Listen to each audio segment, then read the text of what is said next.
Some wounds are invisible, like being born into pain, abandoned before your first breath, left wondering, why me? What did I do to deserve this? The story of Piplaad. One of Shiva's lesser known yet deeply powerful avatars begins right there, in that space of quiet suffering. And what unfolds is not just a tale of divine justice, but of deep healing and purpose. Piplaad was born under the shadow of Shani, the planet Saturn, a cosmic force known for trials, discipline, and karmic tests. But in his case, Saturn's influence was so intense that the child's own parents abandoned him at birth, fearing he wouldn't survive. Imagine that, not just unloved, but rejected because of your stars. But this child wasn't ordinary. He was Shiva in human form, taking birth not to punish, not to rule, but to experience abandonment and show us what we can do with pain. Piplaad grew up in a forest, raised by sages, surrounded by silence. And yet, he blossomed into wisdom and strength.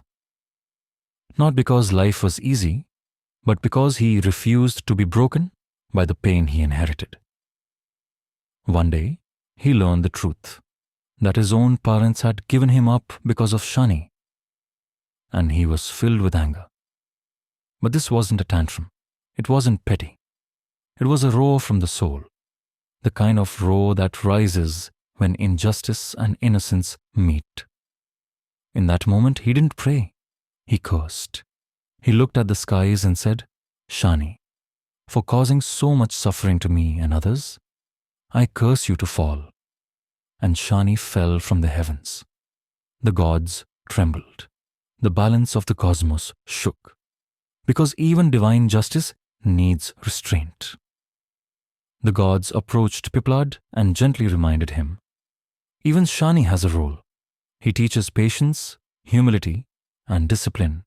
He doesn't hate, he reveals karma. Piplaad heard this.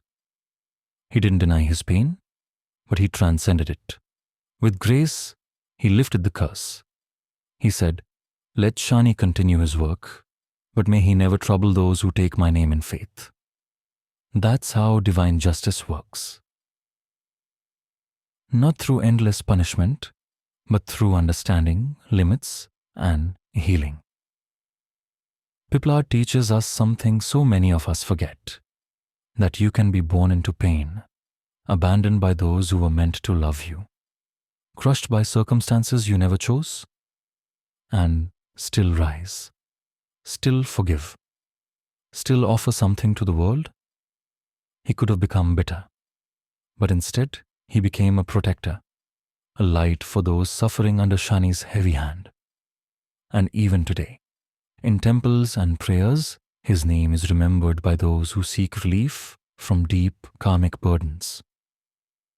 So what does this mean for us? Maybe you've been hurt by someone close. Maybe you've carried the weight of rejection, or grown up with a sense that something was unfair, unearned. You're not alone. But the question is, what will you do with that pain? Here's something to practice this week. Close your eyes and recall one moment where life felt unjust, where you were hurt without reason. Now take a deep breath and say this softly to yourself. I carry this pain, but it doesn't carry me. Then ask, who can I protect with the wisdom I've earned? Because like Piplaad, your wound can become your gift.